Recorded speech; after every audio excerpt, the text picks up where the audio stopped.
I welcome you all for today's class. Let's see the today's topic, that is process activities. Moving towards the next slide. What is the meaning of your process activities? Now here, as you can see, the first point, the real software processes are interleaved sequence of technical, collaborative, and managerial activities with the overall goal of specifying, designing, implementing, and testing a software system. Now, what is the meaning of this? The real software process, I told you that the process is nothing but your instructions. When we are sending any kind of instructions, all the instructions has to followed by your sequence of methods. So whenever we are giving the sequence of methods, that it can be your technical way, it can be your collaborative way, it can be your managerial way. It means the technical things, those who are doing, the developers, the collaborative way, those who are the business analysts and all, they will be there. They are going to find out the collaborations in between the companies. The managerial activities, the managers, he has to give you the activity what you are going to do. So these all are your nothing but the sequential work. So this sequential work, when we are going to do to provide to produce any kind of software, that is known as your software process. But the goal will be for everyone, first thing is to specify what is the job you are going to do, or else you can say that you are going to find out that the requirements whatever we have, then you are going to design it, then you are going to implement by applying some of the algorithms or methods, and then in the last case it is going to be the testing. Once these things will be done, then only your product will be ready to serve. So here the interleaved sequence, so the technical activities, collaborative activity, managerial activity, anyone, they have to follow, they have only one goal, just to specify, design or implement and testing the software system. So here, what all are the now 4 basic process activities we found from here? There are 4 basic process activities which is very important to produce any kind of development process or to organize any kind of activities. That basic process activities are, the first one is specification, then development, then validation, then evaluation. These 4 activities has to be processed when you are going to develop any kind of process. Let's discuss one example in the waterfall model.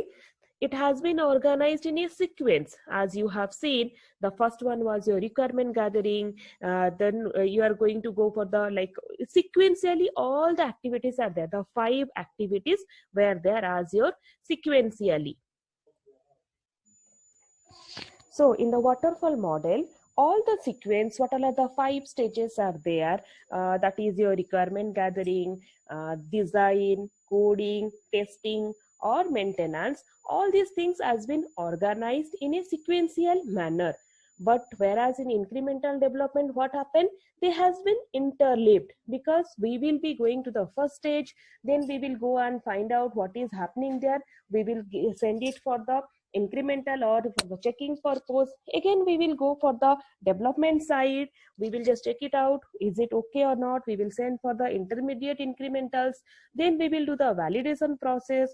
In that time, we will go and find out the final version of our software process. So what happened is, in waterfall model, everything has been organized in a sequential way. But in incremental development, all has been organized in a interleaved way. Now let's moving towards the requirement engineering, process. You can see here one diagram where the requirement elicitation and analysis process is there. This is the architecture of your requirement engineering process. What happened in this engineering process? Here you are going to gather the requirement and you are going to find out the you are going to analyze on the requirement. Once the requirement has done, then you are going to send to specify the requirements. So the requirement itself will have the 3 things. Okay, the first one you are going to analyze, then you are going to specify, then you are going to validate. Once these three stages will be done, what you are going to do, you have to send this analysis term again to your system description. It has to check it out, the system has been described properly or not. You see, you just follow the arrow mark. First, gather your requirements for the analysis purpose, send it back to your requirement specification, then again you send it back to your validation. Once the validation part will be done, you again send it back to the specification and it will send it back to the analysis. And also, once all the required data has been collected here, it will go for your system description. And also in the meantime, to save the time, what will happen, the required data, whatever has been collected in your requirement specification, that is also going to send for your user and system requirements. So this module will be working under your user and system requirements. Similarly, the validation process, when it will done with the work, it will send back to the analysis, but it will have one more module which the same components will be sent back to the requirement documents. Once the system description and user system will be done, all these things are going to make one final version of this process, that is known as your requirement document. So here, in this way, we have to go through all the process to find out the requirement engineering process. Let's see now the software specification, how we are going to establish the services and the constraints in developing any of these softwares. So what is the process, how we are going to do? The process of establishing what services are required and the constraints on the system's operation and development. Here it is a process where you are going to establish all the services which is required and all the constraints of the system, whatever is required to develop any kind of operations and all. So here, this is like your process establishing the services, whatever is required. So now by using this requirement engineering process, what all are the points we saw? The first one will be the requirements elicitation and analysis. So here what we are going to do? We have to, the system stakeholders require or expect from the system. Here we have to analyze what our customers' expectations or our stakeholders' expectations. That things and all we have to keep it as a document here. Now next, what you are going to do in your requirement specification? In the requirement specification, it is going to define the requirement in detail. You are going to note down all the requirements in detail. In validation process, what is going to happen? In validation process, all these things are going to check for the validity of the requirements. It is valid or not, everything is going to be check it out. Now here you can see this is the part of your software design and implementation part. So here what is happening in the process activities? The process is going to convert the system specification into an executable system. The process is going to convert to the system specification into an executable system. You are going to do the implementation part. You are going to write the code here. So next, the software design. You have to design the software structure which will be dependent on your specifications. The customer specifications, whatever they have given, it has to be followed on that. Now, the next point will be your implementations. So what is that implementations? Here you can see you are going to translate this design structure, whatever you have done, with the executable program. By seeing this design architecture, you have to write the code of this. That will be known as your implementation part.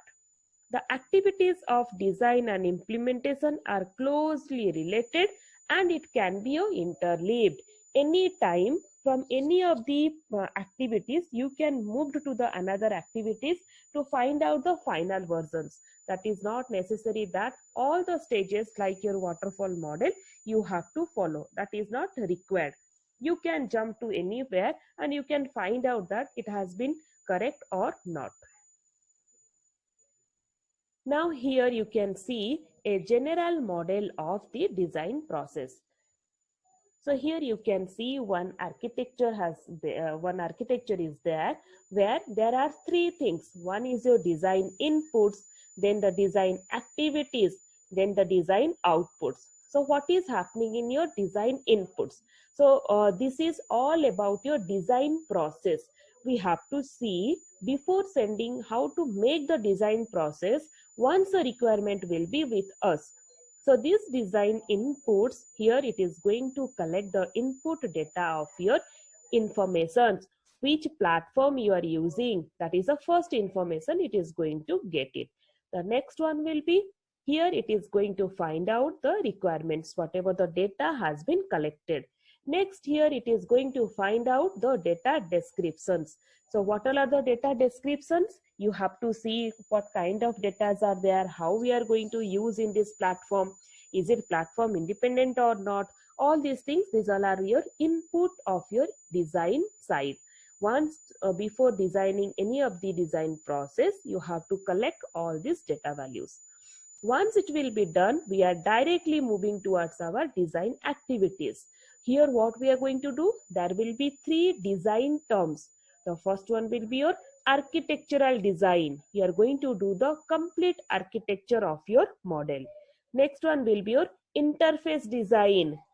Interface design in the sense how you are going to do this architectural design with your high level design or low level design you are going to form here. Next one will be your component design. Here interface you are taking as your high level design, component you are going inside your low level design. Suppose I have created the college database. So for the college database, here I will design the complete college database.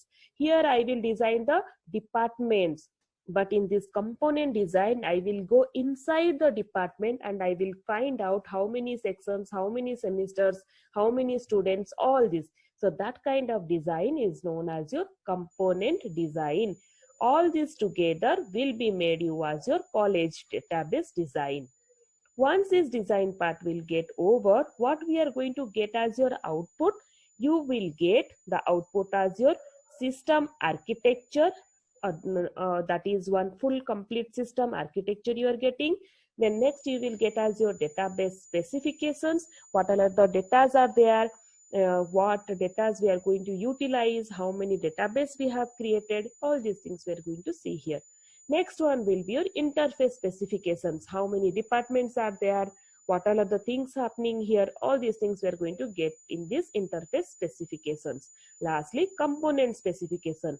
What all are the individual design you have done? That outputs you are going to get as in the form of your data.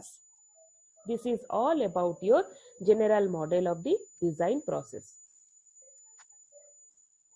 Now, here we are going to see the design activities. There will be some design activities which we have to follow. What is the first design activity? Your architectural design. As I told you, here you are going to identify the overall structure of the system. The principal components you are going to find out. The architecture will be nothing but the whole and sole responsible of this design. Here you are going to show the relationship in between the modules. You have to write only the module name. But what is there inside the module? Here you are not going to design anything here. So one that relationships you are going to show here. So next will be your database design. What you are going to do in your database design? You have to design the system data structure. What all are the data are there? How your data structure is going to be formed? All these representations you are going to do inside your database design. Next one will be your interface design. Here you have to check it out your high level design. That is nothing but your system components. What all are the system components are there? All these things you are going to design, that it is supportive to the architecture or not. The last one will be nothing but component selection and design, where you can search also if any reusable components are there you can use or not, or low level design we are going to do it in this component selection design. Let's see how system implementation part is going to work out. The software is implemented either by developing a program or programs or by configuring an application system. So in this way, here we are going to develop the program, we are going to configure the program before designing any of the application system. So the next point will be design and implementation are interleaved activities for most types of systems. In the second point, we are going to see the design and implementation, how the interleaved activities are going to find out in the software system. The third point will be the programming is an individual activity. The programs, you cannot write the direct program of the system. You have to write the program or you have to implement it by design wise or by module wise. And there will be no standard process. When you are going to write, you have to start everything from the component design itself, from the low level itself. Once you have done with the low level coding, you have to go for the high level coding. So the low level coding is dependent on your interface design or your high level coding. So in this way, every programming things will be the individual activity and no one will be dependent on any of the modules. Once everything will be done in the system implementation time, we have to connect all the modules and we are going to show as your system implementation. And debugging is the activity where you are going to find out all the errors or any bugs are there inside the modules. Remember one thing, always you have to check the errors or any kind of faults in the module wise. Once the module wise errors will be free, then you are going to apply for the system implementation and you are going to give the connections in between and you have to finalize your project here itself. Next, going for the software validation, what we are going to do is in this phase, it is a system where it will conform to its specification and it will meet the requirement of the system customer. So this is the last phase it will be, and also this is known as your verification and validation, V and V. This one will be the major activities which has to be carried out during your software validation process. And always remember, it has to meet the requirements of the system customers. And what it will do here, it has to be involved in checking and reviewing the process, and it will go for the system testing. That is a major work of this. Always it will enter into the system testing. Now, what do you mean by system testing? In this system testing, it is going to execute all the test cases. What are the test cases? In the module wise, whatever you have implemented, that implementations you have to go for the test cases, which has been derived from the specification of the real data. You have to enter the real data, you have to find out the test cases. In this time, once the test cases will be successful, you can go for your system testing term. So here in the system testing, the whole system is going to be tested. So this testing can be categorized into like around 3 types of testing. What are the 3 kinds of testing? The first one will be your component testing. Next one will be your system testing. And the last one will be your acceptance testing. Remember, whatever the testing names I have told, that belongs to your system testing. So system testing is of 3 types: component testing, system testing, and acceptance testing. This whole thing is under your system testing. So this testing is commonly used the V and V activity. That is nothing but verification and validation activity. Let's see, as I told you, the 3 types of the testing. This is the stages of testing, and all these things, stages of testing, you are going to work out under the system. The first one will be, first you have to go for the component testing. Next, you have to move towards your system testing. Lastly, you have to move towards your acceptance testing. Suppose if any problem occurs here, it is going to send it back to the component testing, and once you have solved it, you can send directly to your acceptance testing. Now let's go in detail about the testing stages. What are the testing stages are there? As I told, the first one will be your component testing. It is individual components testing. You are going to test all these things. I told you this is a low level testing, and you are going to test everything in the module wise and independently. No process is going to dependent on anyone. And these components may be functions or objects or coherent groupings of these entities. You can add any of the functions and you can go for the component testing. Next one will be your system testing. In this system testing, the testing cases will be tested as a whole. You are going to test complete system testing, and this testing you are going to do once the component testing will be done. The last one will be your customer testing. What the customer testing or acceptance, this is also known as your acceptance testing. What you are going to do here? Here the customer will check all the data and it is meets with their requirements or not. Whatever the customer needs will be there. If it will match, then only we can say the customer testing is successful. These all are your testing stages, and all the projects, all the products, whatever we will develop, all these things has to undergo under this all these variety kind of testings.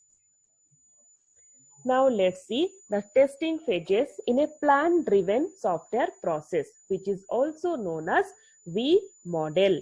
So this is a plan driven software process which is known as your V model.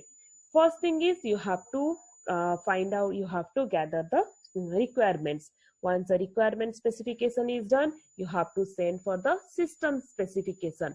Once the requirement gathering and the system gathering will be done, you have to send for the system design.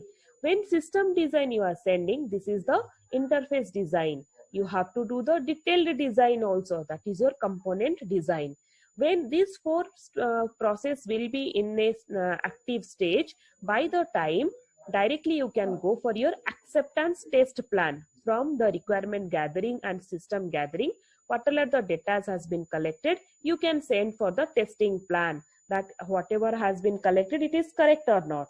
In the meanwhile, you can send for the system integration test plan also and system integration test plan also.